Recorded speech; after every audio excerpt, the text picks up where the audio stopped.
Here is how you change the blade in the ratcheting hand pruner. It's really a toolless change, but you know, my fingernails always get torn up when I do it. So go ahead and still use a little screwdriver and just pop that bail up. That's about all tool you need. And unscrew.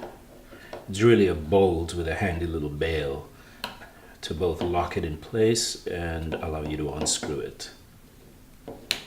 So it's a couple of turns there and you pop that out, and then the same thing happens for, you just got to reposition the blade a little bit.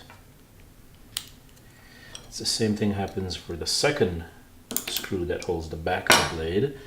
You pop up the bail with the screwdriver and unscrew it, and that allows you to pop the blade right out. So from there on, you can sharpen the blade if that's the way you want to go, or you can just buy a replacement blade. It's just as easy.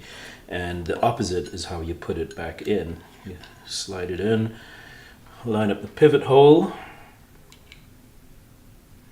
and screw the big, it doesn't matter whether you screw the big one or the little one first. I just tend to do the big one first, but I don't think it really makes a big difference. And push the bail back down. That I can do with my fingernails. And then the same thing for the tail. Replace the small screw. When you get all the way to the bottom, just reposition it so you can actually capture it with the bail. And that's all. Quick and easy. The big advantage of this is how easy it makes it to maintain a tool that none of us really want to maintain.